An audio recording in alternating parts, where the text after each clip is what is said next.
Yeah, I know. Yeah, apparently no one remembers that.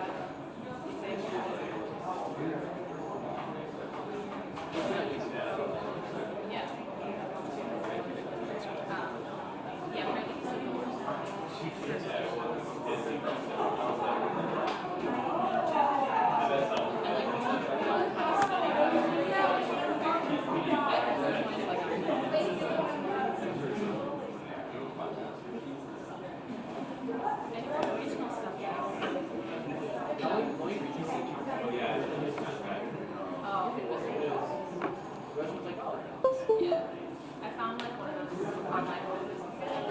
All right, a couple of quick things, and then we'll get started because I want to finish this up. First and foremost, for the bone chapter, which I think is chapter 6.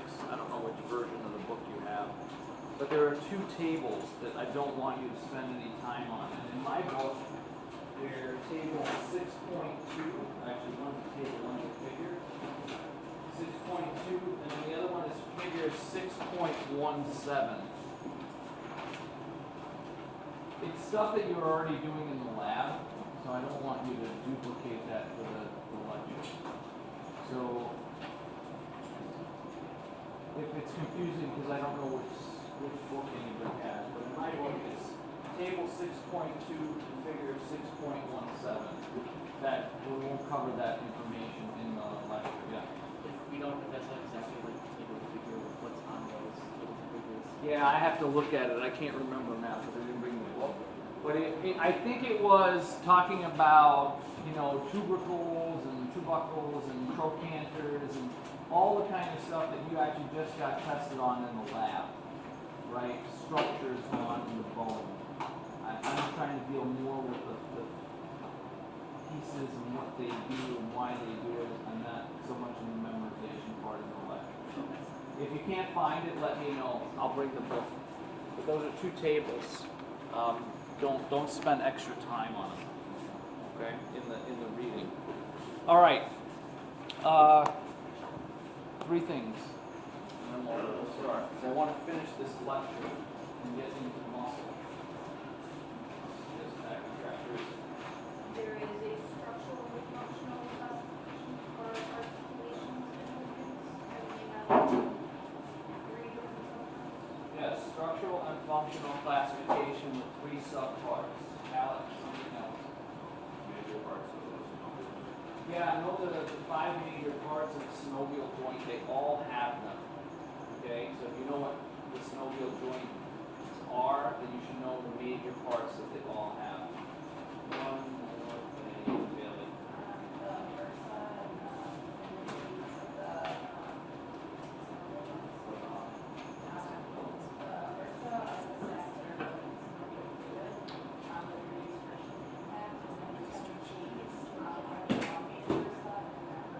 Yeah, so the bursae are the sacs that are filled with synovial fluid that reduce impact and reduce friction.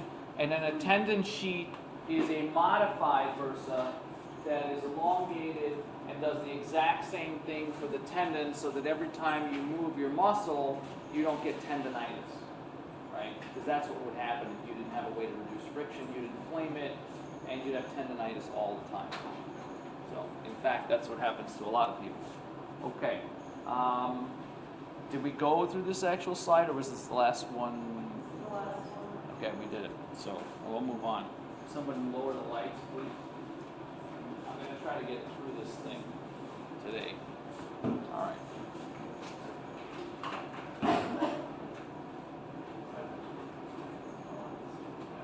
All right, so the temporal mandibular joint is right in this area here, right? Here's the mandibular condyle, right?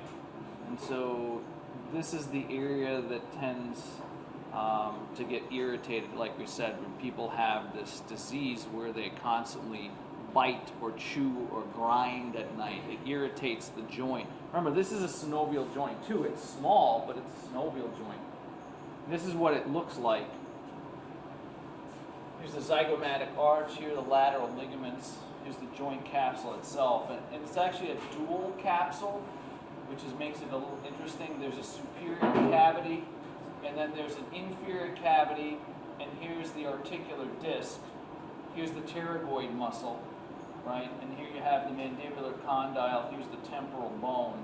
And so it has a lot of cushioning built into it for a really small joint. It's actually double cushioned, which makes sense because you really need to be able to chew.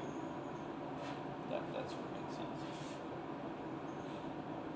All right, the glenoid, the glenohumeral joint, the shoulder joint, most movable joint in the body, right? Formed by the head of the humerus and the glenoid fossa of the scapula. It's a cavity. Now it's considered a ball and socket joint, but it's not really a ball and socket. I mean, it's really a ball and not much of a socket. The only thing that sort of makes it like a socket is the labrum, which deepens the cavity, but it's not anything like the hip. The hip is a true ball and socket, right? You got the head of the femur, you got acetabulum, they fit together real nice. The shoulder joint is more like there's a little bit of a groove here, and then there's the head, and then the labrum deepens that a little bit, but it's not to the same extent, and it can't be. It can't be, right? It's a different feast. All right, so this is what we're talking about. The shoulder joint, the glenohumeral joint. Here's the head of the humerus. Here's the articular cartilage. Here's the acromion, right? And that's a gap. The gap between them is pretty large. This is what an x-ray looks like of a relatively healthy shoulder joint, right? Again, here's the glenoid, right? Doesn't really look like a socket, does it? I mean, it just looks like it's flat, essentially. And then here's the head of the humerus, and then here's the acromion, and this is the hook, right? And the hook, and you can see that there's space in there. There's supposed to be space between the two. Where you end up having problems is when the gaps between this head and this acromion hook get really, really small. Because there's muscles, those rotator cuff muscles come through there, right? And they have to be able to move. If you can't move this thing, or if you have a really pitched hook, then you're going to cause damage to the shoulder joint. Okay? So that's actually pretty normal there.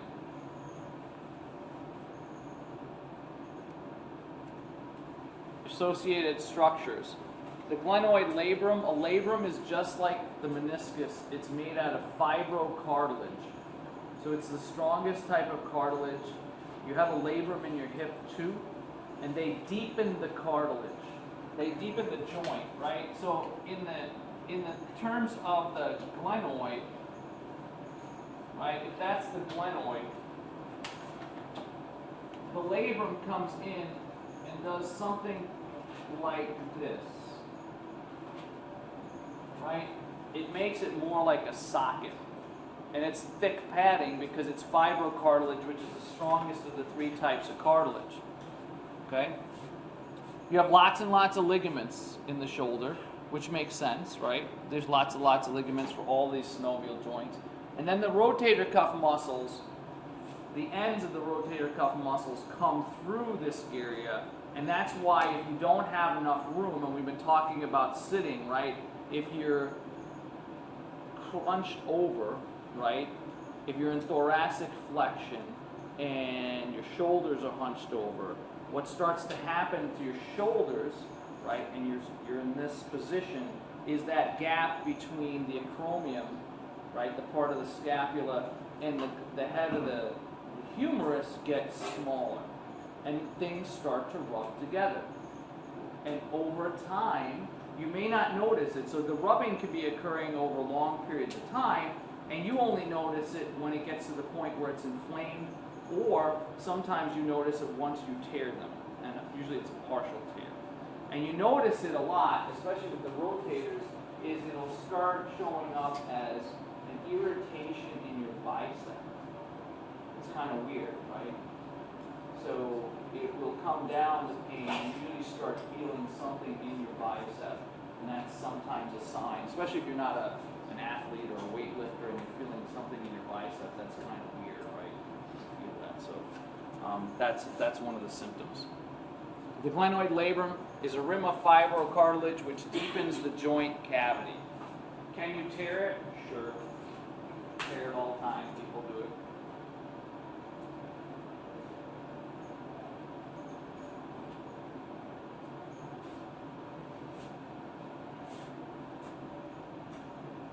So here's the glenoid, right? Here's the head of the humerus, and this yellow insertion here represents the labrum. So again, it deepens the joint a little bit, gives it a little bit more stability. This is what it would look like in a cadaver. That's where the labrum would be. Ligaments. These plus some of the other ones that I talked to you about in that diagram are the ones you need to know. So it's not just these. I'm only going to talk about these, but it's all of the ones I mentioned in that diagram. Right? The glenohumeral ligament, remember, is 3 parts, superior, middle, and inferior. You have the acromioclavicular ligament, the coracoacromial ligament, and then the coracoclavicular. These are really not that bad. As long as you know the bone parts that you're attaching to, just put the names together. And sometimes, depending on books you read, they reverse them. I'm not going to take off points if you have them reversed, right? If you call it the acromiocoracal ligament, it's the same thing. You just switch the 2 words, right? So that's fine. But it's just not that hard to do as long as you know the bones. If you don't know the parts of the bones, then it becomes much more difficult. Now you got to memorize them. So if you know the parts of the bones, you actually don't have to memorize them. So this is that diagram we went back to. Again, there's some additional ligaments in here that you should know, like the transverse humeral ligament, right? You should be able to identify. So in this case, I may actually, with this, I may actually ask you to identify here. And again, this is because it's very difficult to do ligaments and tendons in the actual lab. So again, these you should know. I may put the picture on there and point to this and say, what ligament is this? Okay? So we went through these. Let's talk about the rotator cuff muscles. There are 4. The acronym is SITS. Supraspinatus is one. Infraspinatus. Teres minor. There's also a teres major. Teres minor. And then subscapularis. All right, they each do something a little bit different. I'll show you where each one of them sits.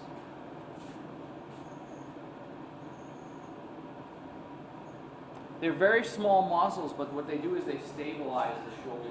That's why they're so important. Yeah, Teresa. You see the tendons and ligaments easily on a cadaver. Yeah.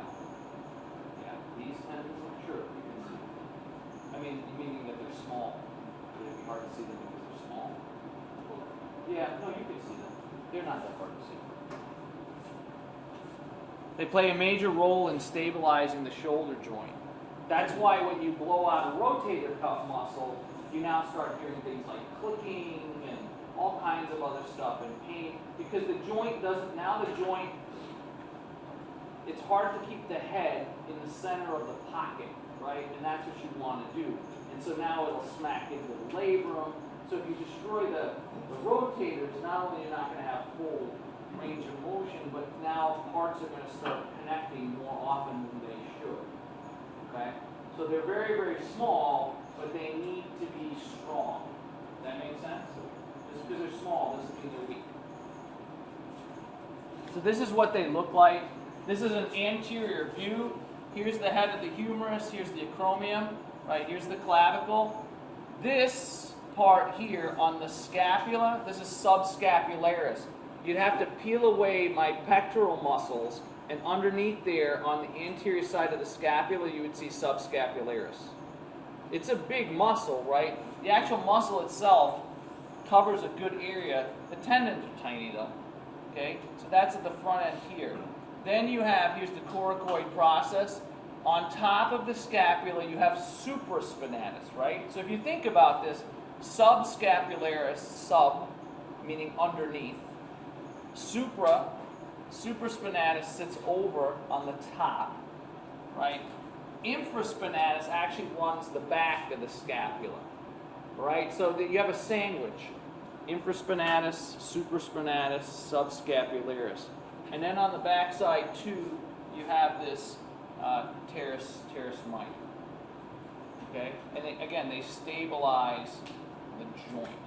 So you want them to be strong. So sometimes if you've ever hurt your rotator cuff muscles, they'll make you do exercises like this, and they make you start with a can of beans or something like that, 1 pound, half a pound. You're not really supposed to be doing really high weight, because then the deltoids start to take over and the trapezius complex starts to take over. You're not really working them. So. But the majority of the problems that people have are because of posture. Most of the time people that damage this, it's all because of posture. It's rare that somebody damages them. You know, an athlete that's in a high intensity sport, that makes sense, right? But everybody else, there's no reason you should be hurting your rotator cuff muscles.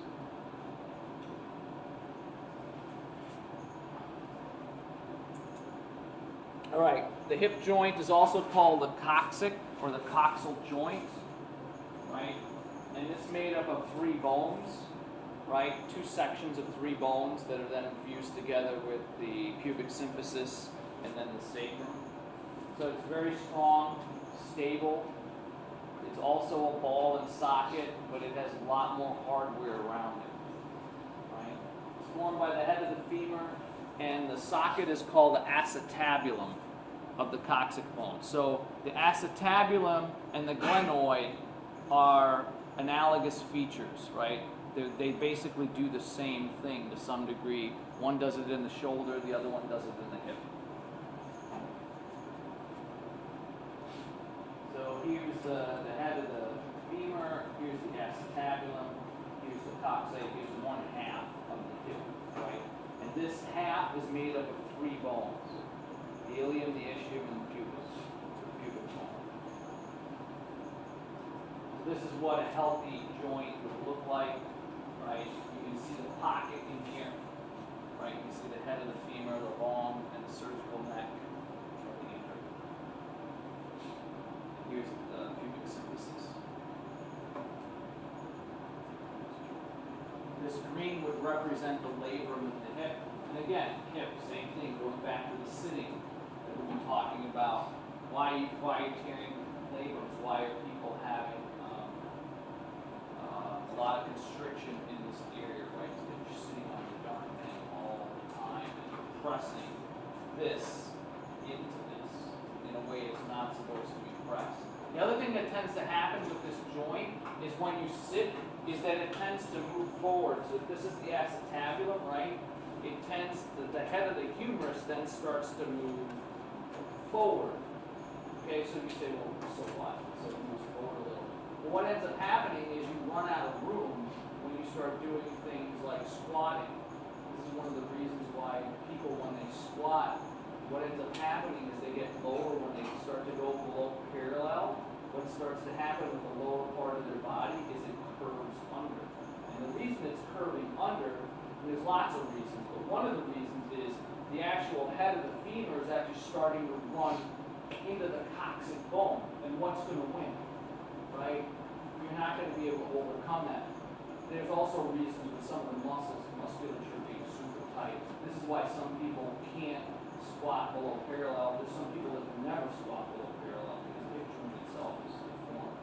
So one of the things you have to do, and you have to use a lot of force to do this, is you've got to drive the hip back into a socket. Okay? So that you can do that with bands, or you can have somebody literally put their weight on you, drive it in there, and twist and turn your hip to get it back into where it's supposed to be. So it's something that happens a lot. Again, it's caused because of sitting. You sit too much in a chair at 90 degrees and cause all kinds of problems. Okay. Associated structures of the hip joint, the acetabular labrum, and then there's all of these ligaments. Right? You should know what the ligaments are. The labrum is bigger in the hip. Same thing. Fibrocartilage, just like the meniscus. right? Just bigger than the shoulder. The circular rim of fibrocartilage that helps deepen the joint cavity. Yeah. Same thing. Same idea. You don't want any of the other. Now remember, the meniscus that's in the knee, that doesn't deepen any cavity. That's more for cushioning, right? The knee is a hinged joint. It doesn't need deepening. It's a different type of joint. Okay, so here's some of the ligaments you should know. This one is called a pubofemoral ligament. Okay. Here's the lesser trochanter, the greater trochanter here, right? This is what's called the iliofemoral ligaments that have been cut, right? Notice how thick this is. The ligaments wrap around your hip, okay? They wrap around your hip. And that's another thing that happens with sitting, is these ligaments scar over because all the tissue gets sort of crunched together. And then when you go to try to get into normal position, you can't, because you've got to unmove them. And so that's a process in and of itself. Oftentimes it requires somebody to get their thumbs in there and do some deep tissue or active release therapy to get some stuff going. And this isn't the most pleasant area in the world to have somebody jam their thumbs in. Okay? One, it's kind of awkward, and two, it hurts like hell. Yeah. So, but this is a lot of hardware, right? And the bigger the hardware, and when you screw it up, the bigger the problem to fix, right? Because everything gets stuck together and you can't move it. All right, this is a different look. If you cut away the bone, right, you have the greater trochanter, lesser trochanter here. You can see the synovial joint. This is the articular cartilage. There's articular cartilage on both sides. Here's a ligament. Ligamentum teres. Ligamentum teres is actually located exactly where that artery is that Bo Jackson put. It protects that artery.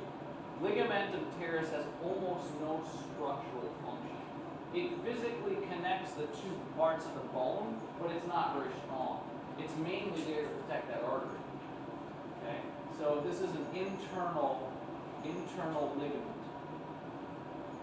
Here's the transverse acetabular ligament. Right? Here's the pelvic bone. So you should know these parts. So here's some of the ligaments of the hip, right? That include ligaments of the joint capsule and ligaments of the head of the femur. Ligament of the head of the femur is called ligamentum teres. Any questions? I don't go into it. Zach? When you dislocate your hip or your shoulder, ligaments have been stretched out. Yeah. What happens afterwards? Like how do they provide the integrity for the joint for the rest of That's a good question. When you dislocate, if you overstretch the ligaments, it depends on how much you stretch them. They have a little bit of recoil capability because they have some elastic fibers, but they don't have a lot of recoil capability. Okay? If you overstretch them too much, they're never coming back. You now are forever having stretched ligaments, which means you have something called this laxity in there. Okay? One of the members of the 1980 Olympic hockey team for the United States, when they won the gold medal, actually had this happen before the finals versus the Swedes. He actually stretched it so much that it wasn't going to come back, and he played anyway. The only way to fix it at that point is surgical repair. Okay? Most of the time when you sprain an ankle or something, as long as it's not too great, there is some give. It'll come back eventually. But if you overstretch it, how do you tell? Well, you got to have an MRI done, right? That's the only way to tell. Or you got to have a surgeon go in there and actually look at it. Then you've got to shorten it. Now you've got to surgically fix it. So if this is one of the reasons why if you sprain an ankle and you do a really bad job or a good job, depending on how you want to look at it, you're more likely now to sprain that ankle over and over and over again. Especially if it's been a bad one, right? You've really stretched out those ligaments. And unless that musculature is very balanced around the ankle, like the foot, the calf, you do lots of things, you're more likely now to get it. And then once you get to the level of the ligament, there's nothing to protect it, right? The bone, there's nothing to hold it together because it's so loose. Yeah. So when you do it, it depends on how badly you do it. And they take forever to heal. That's the other thing, right? The blood supply is so poor that now you're waiting a long time for this to heal. For instance, in terms of the ankle, one of the best things that they've done studies on is not just strengthening. The strengthening, they do these exercises, these goofy exercises where you're, writing the alphabet, and they help. They help, but what actually helps the most, there was a study done where they actually did balancing, where you have to be forced to be on one foot. And when they looked at how many people that did the muscular balancing versus the regular PT, the people that balanced were less likely then to re-sprain the ankle. And that makes sense, right? Because all of the muscles had to work. And I got shoes on here, which is a bad way to do this. You want to do this barefoot because all of those sensors underneath your foot have to be able to compensate. And when you first start doing this, you've got a lot of this going on. If you watch what's happening at the ankle, you see actually a lot of movement. And when you get better and better and better at it, that means that all of the muscles around the ankle are now balanced and you're less likely to tear it. So those are some of the things to think about. All right, ligaments of the joint capsules. So this is pretty basic. Thickenings in the joint capsule that help strengthen the coxal joint. This is roughly the strongest joint in your body, right? And it makes sense because it's a weight-bearing joint.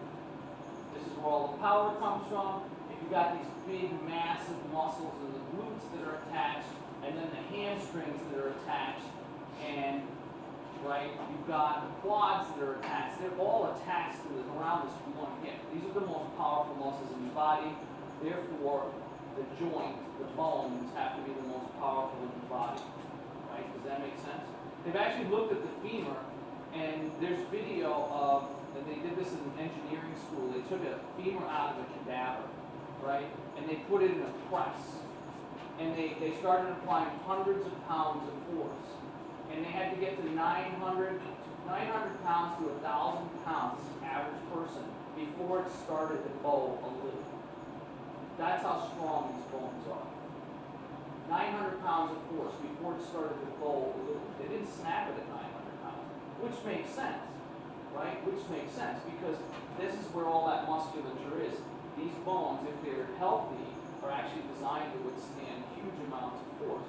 Think about it when you jump, right? When you come down, when you're running, you're in the air.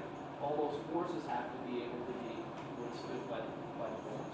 And that means the joint has to be that strong.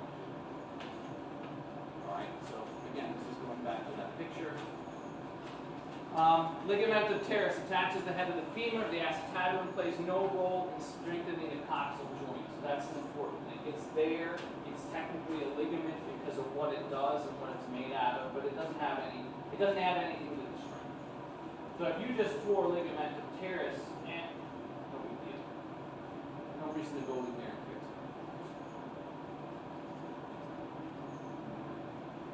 Contains an artery, and here's the problem that happened with Bo Jackson. Contains an artery that helps supply oxygenated blood to the head of the femur. And that's what he tore, and that's what didn't get reinnervated, meaning the vessel itself didn't repair itself and reattach.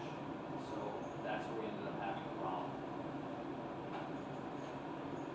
Most people, if it's just damage to the artery where it's constricted, that's one thing, meaning you're going to get arthritis because you're not getting enough nutrients in and you're not getting enough waste out. If you completely tear it and it never comes back, that's when it's going to die. The head of the femur actually dies.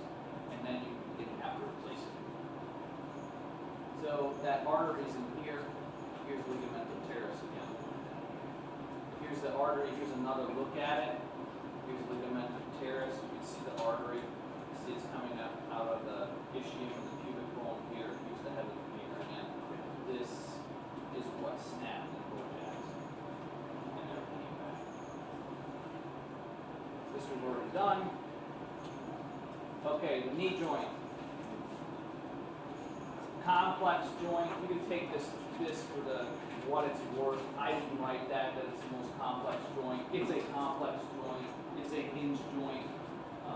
I'm not going to hold you to the most complex joint because I don't think it is. All right. Formed by the medial and the lateral condyles of the femur, and the medial and lateral articular surfaces of the condyles of the tibia.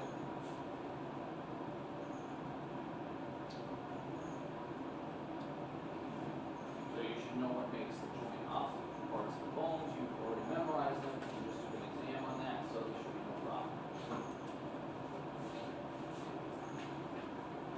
All right, so here's a look at here's the fibula, here's the tibia, here's the femur. This green represents the meniscus, the yellow represents the articular cartilage. Here's a side view. Here you can see the patella, right? Again, the femur. Here's the fibula. Here's the tibia. Again, this is the meniscus. Remember, it's two parts of the meniscus. It's two pieces of fibrocartilage that sit on the tibias. So the meniscus is the knee's version of fibrocartilage, just like the labrums are for the shoulder and the hip. Of course, you have ligaments. There's lots of ligaments in there, and you have bursae, right? So the shoulder and the hip also have these bursae. The ones in the hip we can talk about, but they're bigger. It's a big joint.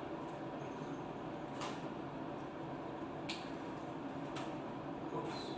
All right. So again, the meniscus is just it's two discs. There's a medial and a lateral aspect. The discs are located between the tibial condyles. They help deepen the joint a little bit, but really they're there for shock absorption. Every time you come down and impact, if you don't brace the right way, if you don't know how to land, they call it a soft landing, then you're going to push the femur right into the meniscus. And that's not a good thing.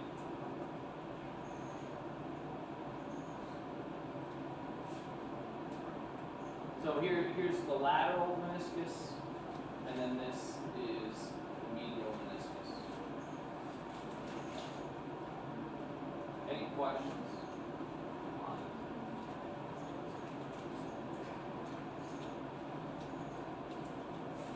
This is the back end of the knee, right? You can see here, you can have here's the posterior cruciate ligament, right? Exclusive ligament here. Here's the posterior meniscal femoral ligament that runs here.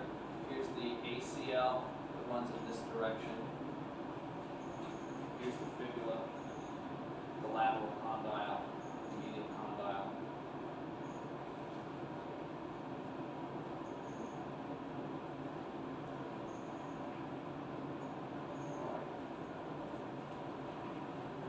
So here are all the ones you need to know. The ligaments of the knee help stabilize the knee. Now the good thing about the knee is that it's a hinge and it really goes forwards and backwards. It has a little bit of rotational capability, right?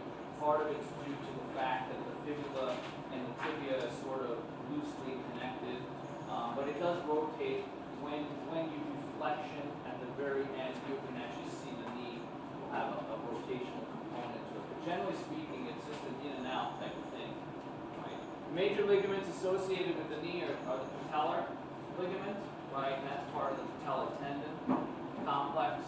The medial collateral, right? The lateral collateral. So the medial collateral, right? And the lateral collateral, and I'll show you this in the diagram, have a different set of names also. So you've got to be aware of that, right? The anterior cruciate ligament and then the posterior cruciate ligament are the cross, small ones that are internal. So these are internal, these are external to the capsule.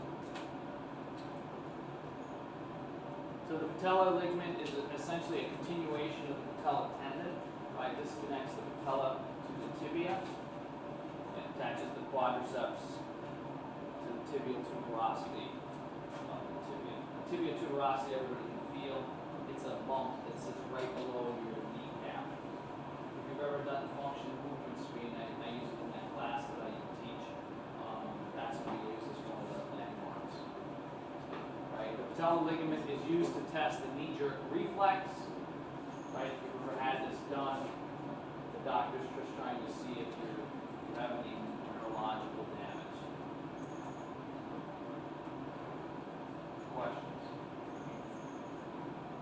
This is an interesting piece of information, I think.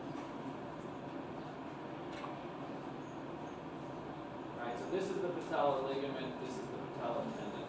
Here is the tibial tuberosity right here. So the tibial tuberosity is actually used for something. It's not just a random fall. Okay. iClicker. Define the term labrum. A labrum is a type of synarthrosis. A labrum is a synovial fluid-filled sac that acts as a shock absorber to lubricate the joint. C, a labrum is a rim of hyaline cartilage that deepens the joint cavity. D, it is a rim of fibrocartilage that deepens the joint cavity. Or E, a reinforcing ligament.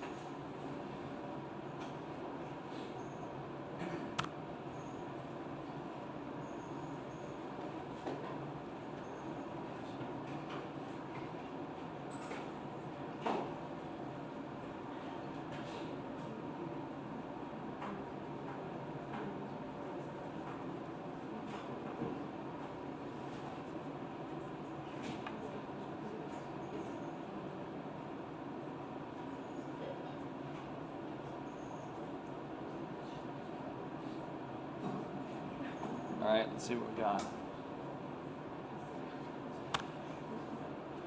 Awesome, 100%. Well, there's nothing to say there other than congratulations.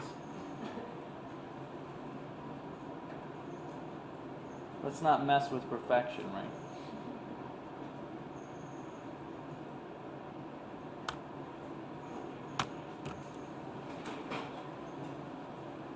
The medial collateral ligament is also called the tibial.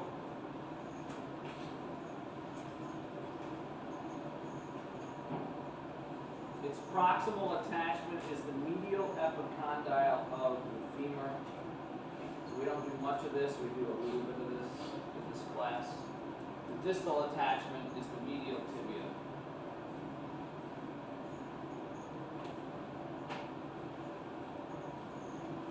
So you should know that these are interchangeable, medial and tibia. Function, it strengthens the knee joint medially, right? So this is the one that's torn. It's one of the ones that's torn if you take a hit from the side. I'll show you a picture of what happens when it gets torn. It's a cartoon. Right? So this is the medial collateral side here, the tibial, closest to the tibia. The other one is called the lateral or the fibular, right? Fibular is actually more easier to remember maybe if you know what the fibula is.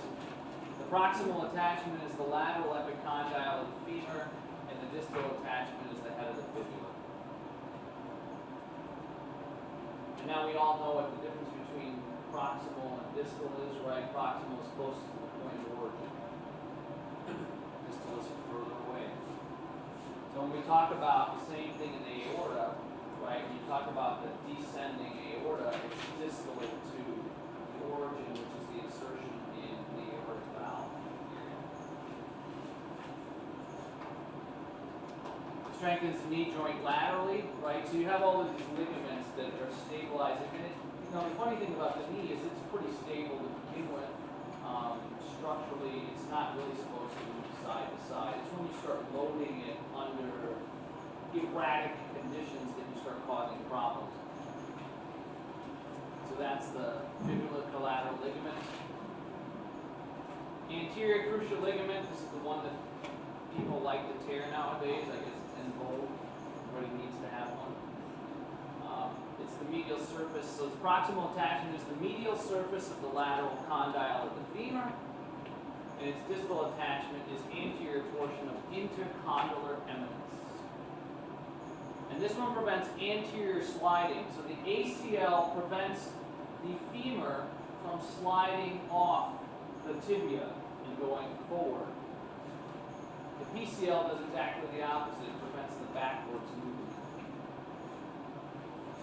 Remember, these are internal. They make a cross inside the knee joint. So again, I'll read it one more time. The anterior cruciate ligament, its proximal attachment is the medial surface of the lateral condyle of the femur. The distal attachment is the anterior portion of the intercondylar eminence, and the function, it prevents anterior sliding of the tibia on the femur and hyperextension of the knee. Now, if you have laxity in the joint, because and this happens a lot more in females than males, because your ligaments tend to be looser, then you may be able to hyperextend. This is where the whole double jointed thing comes in. There's no such thing. It doesn't exist. Okay? I've never seen it in any animal. You're not double jointed, your ligaments are lax, they're loose, and they allow you to do things that you shouldn't be able to do. Right? That's where that whole double jointedness comes from. Laxity. So there's the ACL. The posterior cruciate ligament, lateral portion of the medial condyle, remember they're crossing. Once you know where the distal and the proximal attachments are for one, you should know where the other ones are, right? Because it's a cross, so it has to be the other side. The distal attachment is the posterior portion of the intercondylar eminence, and its function is to prevent posterior sliding of the tibia on the femur. Here's the interesting thing about this. If you tear your PCL, a physician may not fix it. I don't know why. I've had enough people do damage to this thing that if it's only the PCL and it's a partial tear, they may not fix it. ACL, usually they do, and then they'll go in and fix it. I actually had a student here who played football in high school an entire season with a torn ACL. He finished the entire season. I have an explanation why he was able to do that. About 4 years ago, they discovered a new ligament in the knee. Not everybody has it. And I think he's got it. And that's why he was able to play. So some people, when they have an ACL and PCL tear, can function just fine. And actually, you can move. It's just an unstable joint. He played the whole season as a linebacker. So, and then he eventually got it repaired. So some people, they discovered this about 4 years ago. It's not very often that we have a gross anatomy new discovery. Okay? And so this is not uncommon. Human beings have different parts. You just don't know. Some people have this third ligament, and it adds more stability to the knee. So that's my working hypothesis on why he was able to play the rest of the season. So there's the ACL and the PCL. There's a third one that comes down and adds more stability, and a small percentage of the population probably has it. All right. Bursae, we've already talked about this. Don't worry about this lab 7 thing. That's from another class. Help reduce friction. A number of bursae are associated with the knee joint. So let's move on to that. So getting back to what you should know the different bursae. The suprapatellar, the subcutaneous prepatellar, and then the deep infrapatellar. And this is a repeat, right? We already talked about this, so I want to make sure. Any questions?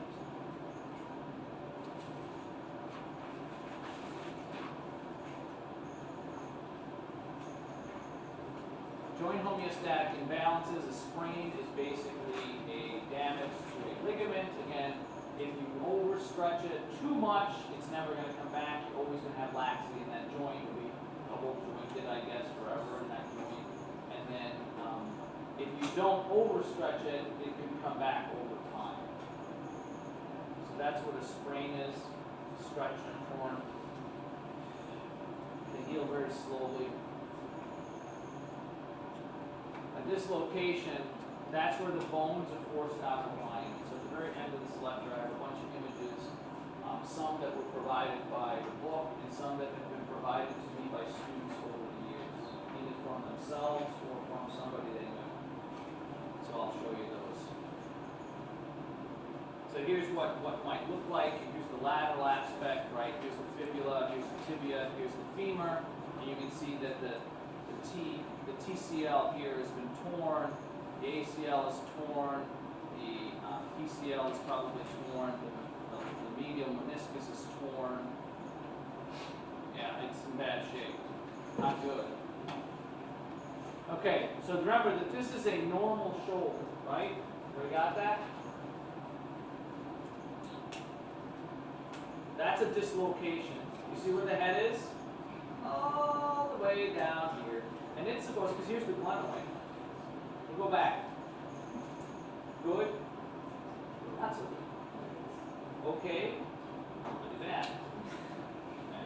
So, yeah, and it's pretty obvious when someone's dislocated their shoulder. Parts just look different. Okay? And it's pretty painful to put it back. Pretty painful to put it back. Okay? Whether it's in a dog, from what I hear, or a human. I've seen it done in a human. It took 3 physicians to get it back. And the guy was screaming the whole time. So, not pleasant to do. Remember, that's different than a separation, because the separation is the AC joint, and where you get a pump over here.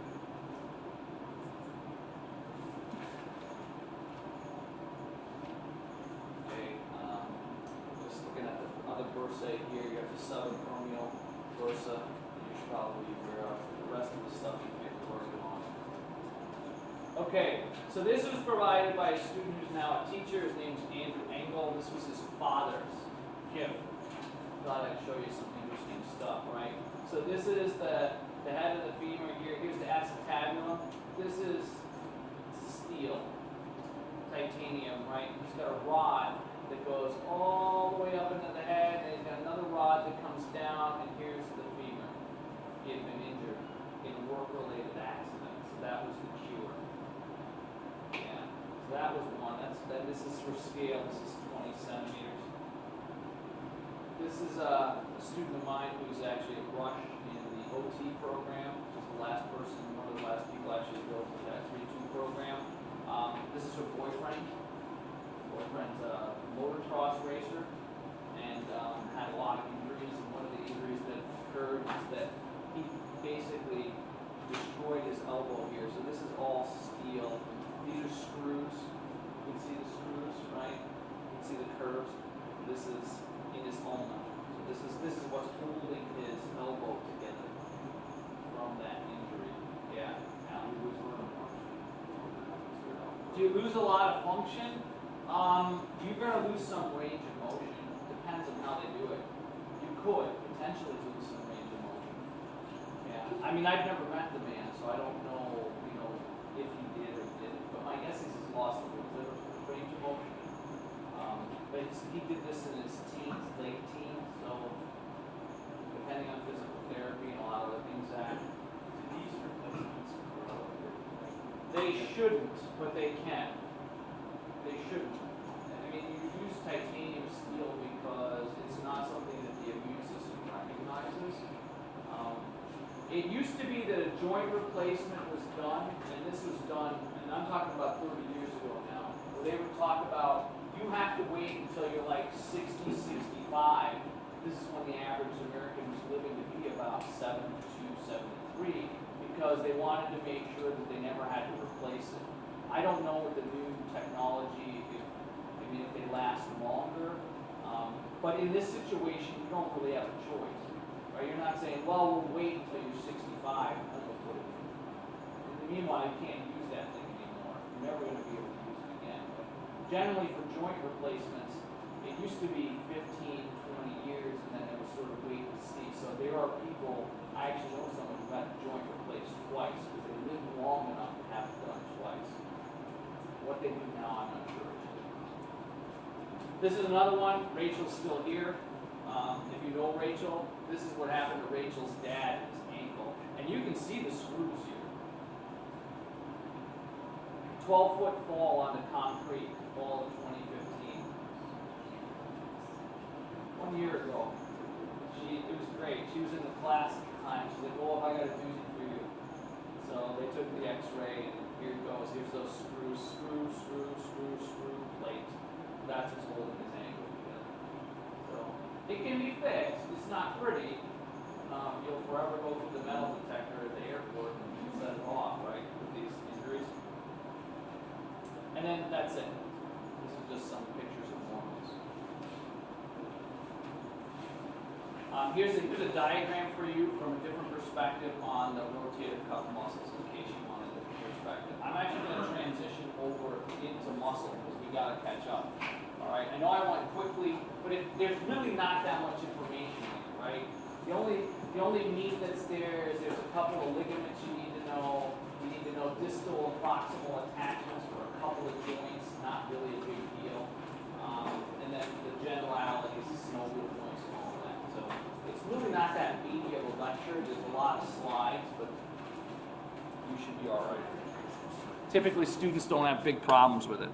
All right, so I'm going to switch over to muscle, which tends to be everybody's favorite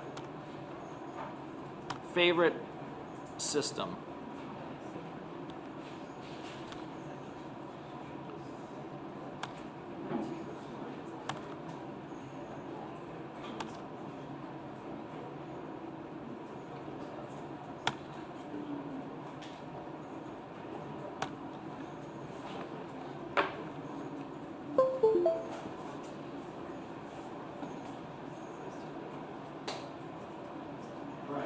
Questions from anything joint related before we move on? I know we're moving quickly.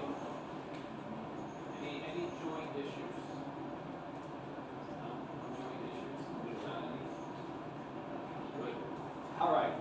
So this tends to be most people's favorite system from all the years I've been teaching this.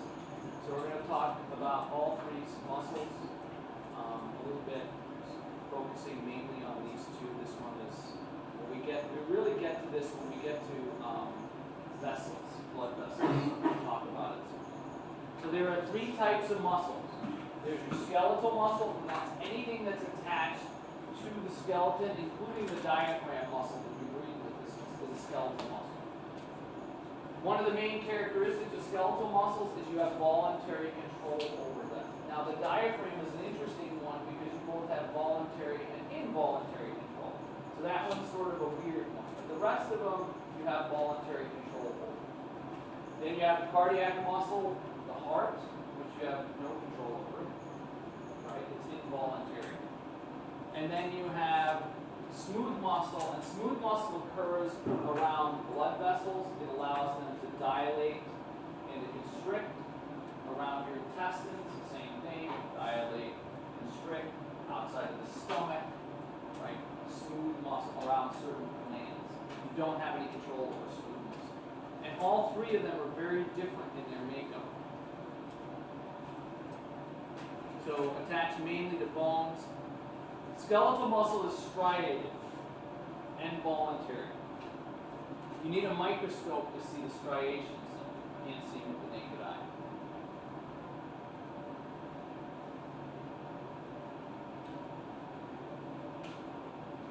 Cells are long and cylindrical. So skeletal muscle cells are the second longest cells in the body. And if you look at them, they look like this.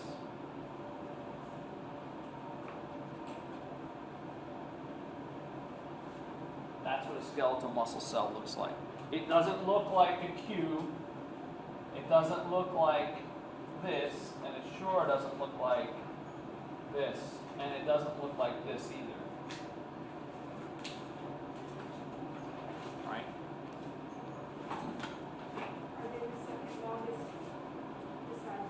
Neurons are the longest cells in the body because of the axons. That's correct.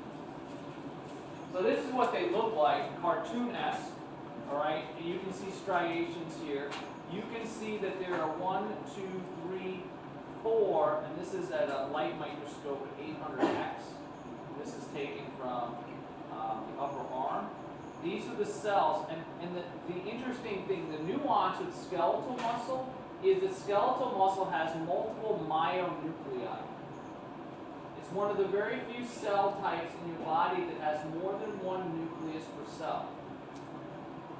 Actually, an interesting tidbit in an article I just read, they looked at people that have taken anabolic steroids. They've done this study. It's an interesting study. And they weren't taking them anymore. And they looked at people before and after. And what they noticed in almost every case is after you take anabolic steroids, the number of myonuclei that you have is forever changed. You at least for 20 years, we think. And they did this study in humans they looked at, and then they did it in mice. About 20 years at least, you now have more myonuclei. What does that mean? How is that interesting? If you have an athlete in a professional sport that does anabolic steroids, and then he or she gets caught, like an Alex Rodriguez, right? And then he comes back, and he starts training and does everything naturally, he forever has an advantage. Because those myonuclei allow him to get back to where he was when he was on the steroids. So he's essentially cheating for life, as far as we know. Isn't that great? Yeah. In that case, how long is it beyond the steroids? Not very long, probably a cycle. That's what they did in mice. One cycle, which is anywhere from 2 to 6 weeks, depending on how you do it. I'm not recommending this, by the way. I'm not suggesting this. I'm just telling you what the research tells us. Because then you have to do post-cycle therapy, and there's all other kinds of drugs you got to get on to get the testosterone back. It gets really complicated and expensive. I'm not saying you should do this, but this is what happens, yeah? So, does it do this by like satellite cell pool, or does it The just... myonuclei, yeah. That's right. It's the myonuclei, because how do we know this? If you take a look at people that put more muscle on, they have more myonuclei than people who put less muscle on. So the steroids just upregulate the system permanently. Because if you took a look and use Alex Rodriguez as an example, right, he didn't look any different now than when he was on steroids. Right? And when he came back, he had a pretty good season the first time when he came back. Well, it's not surprising. As long as you put in the time and the training, he just got back to where he was. It's not a natural state that he's gotten back to, but it is cheating. And I'm a Yankees fan, by the way, but I got to call a spade a spade. This is true. He was essentially still cheating. They just didn't call it that anymore. So, all right. So these myonuclei are associated with the muscular size, right? The hypertrophy. So the more of them you have, the faster and the more repair that can occur. That's essentially what they enable you to do. This is what skeletal muscle looks like now. Here, it's a little confusing. What they've done is a cross section. So if you can imagine taking my bicep and cutting through this way, and then putting the bicep in this direction and looking at. Here's 1, 2, 3, 4, 5, 6, 7 cells. And then this is collagen. This is connective tissue. Tim. So with the myonuclei, so if you train an individual that's all natural, they will have more. Yes, and an exercise will do the same thing. Weight training will do the same thing. You will upregulate the number of myonuclei, just not to the same So degree. it also means like if an individual doesn't live for like a year and they come back, is that partially why they have myonuclei? Yeah, so this is called muscle memory. So what Tim is saying, if an individual is exercising, lifting weights, and then he or she comes back after a year, it's something called muscle memory. It comes back really quickly. It's because you have an upregulation. So the muscle memory, the anabolic steroids, just enhance that memory. So that the memory is longer and bigger. So yeah. So technically, if you take steroids and you know what you're doing, and it's pretty much an IQ test is what it is, unfortunately, that's what it is, you pretty much can go on and come off them and no one will ever know. That's the unfortunate part of this whole thing. Yep. So when you detrain, do you lose the myonuclei? No. You don't. With the exercise training, you can eventually, but it takes a long time, right? But with the steroids, the anabolic steroids, like let's say you are on Trenbolone, which is what they basically fatten cows up with. They blow you up real quick. No, they don't go away. They're there forever. So they're just latent, waiting for you to do whatever you're going to do with them. Yeah. It's kind of interesting. So there's all kinds of ways to cheat. All right, so these are the muscle cells. You can see how many nuclei there are around in here. Lots and lots of nuclei per cell. Okay, so this is collagen, connective tissue that runs through and around. We're going to come back to the skeletal muscle, right? We're going to go through each one individually, basics, and then we're going to come back. So cardiac muscle is found in the heart. It is also striated. So if you're looking at, just for striations, to say the difference between cardiac and skeletal, they look the same. So the striations aren't the distinguishing factor. The cells don't look the same though. And I'll show you what they look like. The cardiac muscle is involuntary. You can't physically stop your heart or tell it to get faster or slower. You can indirectly influence it via hormones and your nervous system, but you can't, like when I do this, I have a direct connection, right? I have a direct connection from a motor neuron, and I tell it to do this, it does that. With your heart, you gotta get stressed to speed it up or calm down, slow it down. And that's either hormonal or nervous system. It's not the same. Cells are shorter in length than the skeletal muscle fibers and their branch. So a cardiac fiber looks a little different. It looks more like this.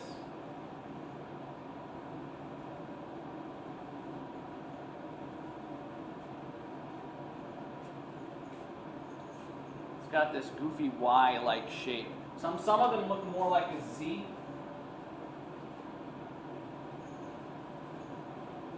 Something like that.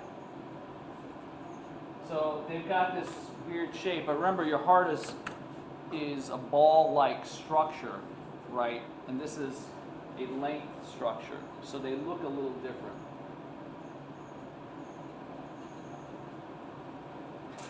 The cells, remember what gap junctions? They're a type of junction that aids in communication. Your heart needs lots of gap junctions because it doesn't have nerves that run through it to connect the cells. It does have nerves that run to it from the parasympathetic and the sympathetic nervous system, but it doesn't have any nerves that run through it. So in order for the different muscle cells to communicate effectively, they need lots of gap junctions. You see this in the brain too, in certain areas. Okay, so yeah, Teresa. Do the nerves, the sympathetic and parasympathetic, act on the right atria only, or is it all of the heart? The whole thing. Yeah. So her question was, do the nerves act only on the right atria? No, they act on the ventricles too. Yeah.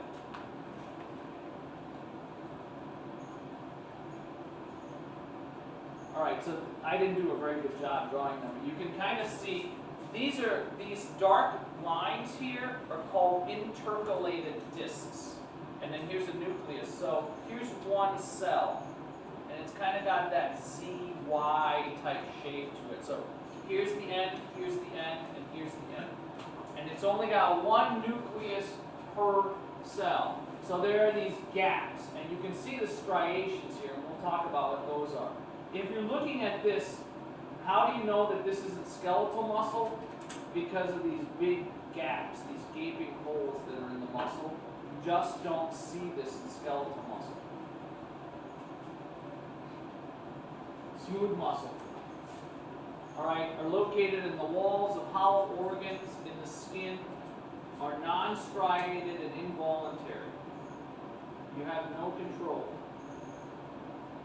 Your digestion occurs without you thinking about it. Your blood vessels constrict and dilate, you don't think about it. Your glands, they work with the muscle, you don't think about it.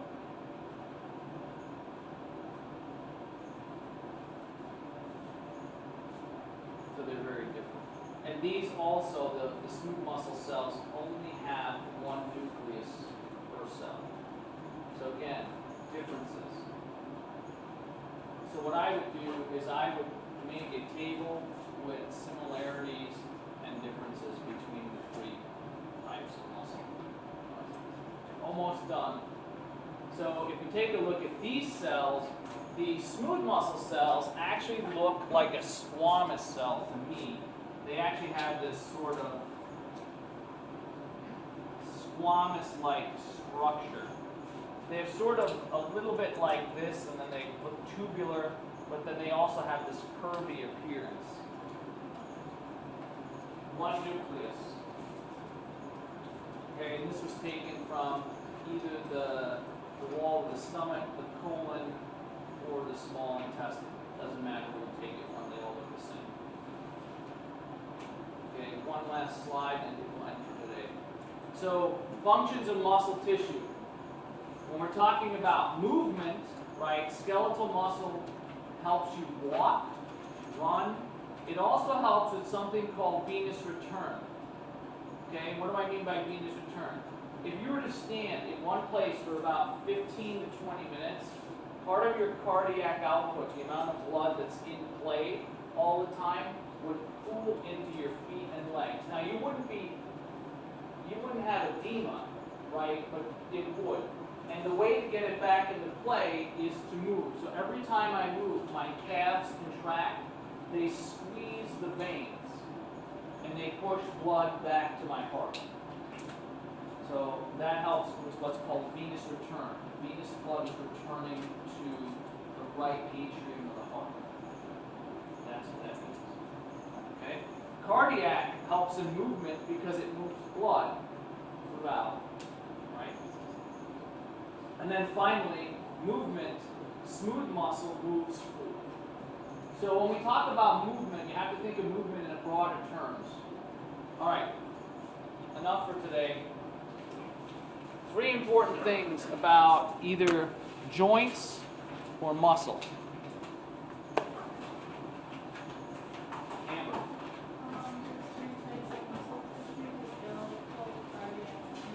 Yep. Somebody else? Yeah. Talk about like the ACL, PCL, LCL, and stuff. Yeah, so what you should know, remember, distal and proximal attachments. Know the bursae, know the ligaments. Alright? Have a fantastic weekend.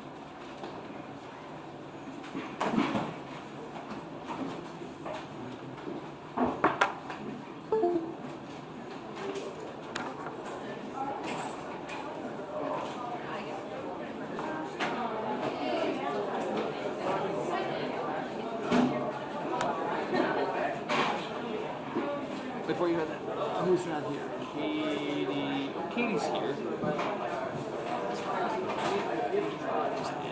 Sorry, I just. And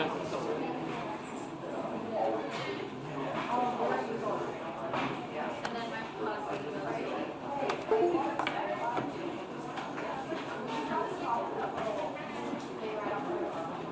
didn't say it, but I was like, I saw the email.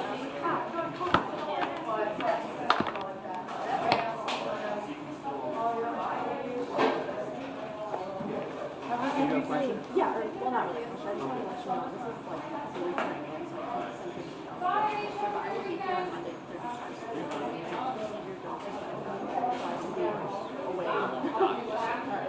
I'll remind Send, you. yeah, send me an email, just reminding me. That's okay. Yeah, okay, no problem.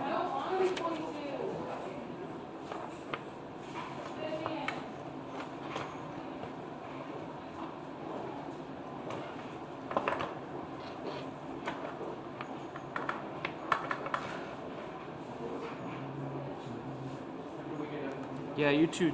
Take care, Tim.